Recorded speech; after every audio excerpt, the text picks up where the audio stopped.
ഹജ്ജ് കഴിഞ്ഞ് വന്നപ്പോൾ കൊണ്ടുവന്ന സംസം വെള്ളം ഒഴിച്ച് കുപ്പിയിലെ മരുന്നോ എണ്ണയോ ആയി കലർന്നു നിറവ്യത്യാസം വന്നു. കളയുന്നതിൽ തെറ്റുണ്ടോ? സംസം വെള്ളത്തിന് പ്രത്യേകമായ പരിശുദ്ധിയും പവിത്രതയുമാണ് മുസ്ലിം സമുദായം കൊടുത്തുകൊണ്ടിരിക്കുന്നത്. അതുകൊണ്ട് തന്നെയാണ് ഈ ചോദ്യം ചോദിച്ചതും. കാരണം സംസം നമുക്ക് ആവശ്യമില്ലാതെ പാഴാക്കി കളയാനുള്ള ഒരു വസ്തുവല്ല. മക്കത്തും മദീനത്തും സുലഭമായി അത് ലഭിക്കുന്നുണ്ടെങ്കിലും നമ്മുടെ നാട്ടിൽ കൊണ്ടുവന്ന് വീട്ടിൻ്റെ അകത്തൊരു ഭാഗത്ത് അത് സൂക്ഷിച്ചു വെക്കുന്ന ഒരു പതിവ് എനിക്കറിയാം. നമ്മുടെ കോഴിക്കോട് ജില്ലയിലെ കുറ്റി ഭാഗത്ത് ഒരു ബഷീർ എന്ന് പറയുന്ന ഒരു സഹോദരനുണ്ട് ജിദ്ദയിൽ.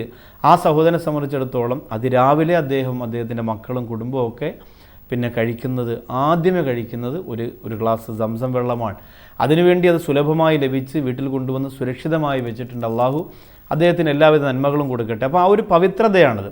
ഇവിടെ ഞാൻ പറഞ്ഞു വരുന്നത്, ഈ സംസം വെള്ളം എന്ത് ചെയ്തു, പെട്ടെന്ന് ശ്രദ്ധിക്കാതെ ഒന്ന് ഒഴിച്ചപ്പോൾ ഒരു കുപ്പിക്കകത്ത് അതിൻ്റെ മരുന്നോ അല്ലെങ്കിൽ മറ്റെന്തെങ്കിലും നിറമോ എന്തെങ്കിലുമായിട്ട് വ്യത്യാസം വന്നാൽ സംസമിന് വ്യത്യാസം വന്നു പോയാൽ അത് കലരൽ കൊണ്ട് സംസമിന് ഒരു പ്രത്യേകത ഉണ്ടായി. അത് കുടിച്ചാൽ ശരീരത്തിന് എന്തെങ്കിലും വിഷമം ഉണ്ടാകുമോ അല്ലെങ്കിൽ അതിന് ഗന്ധമൊക്കെ മാറ്റം ഉണ്ടായി. അപ്പോൾ അത് യഥാർത്ഥത്തിൽ അത് സംസം വെള്ളമല്ല. നമ്മൾ സംസം വെള്ളം ഒഴിച്ച് വേറെ ചില കളറുകളും മറ്റുമൊക്കെ കുപ്പിക്കാതിരുന്ന മരുന്നുമൊക്കെ ആയിട്ട് കലർന്നു പോയാൽ അത് ഉപയോഗിച്ചാൽ ദൂഷ്യമുണ്ടാകുമെന്നുള്ള കളറിലോ അല്ലെങ്കിൽ ആ ഒരു വ്യത്യാസത്തിലോ ആണെങ്കിൽ അതിനെ ഒഴിവാക്കുന്നത് കൊണ്ട് തെറ്റില്ല.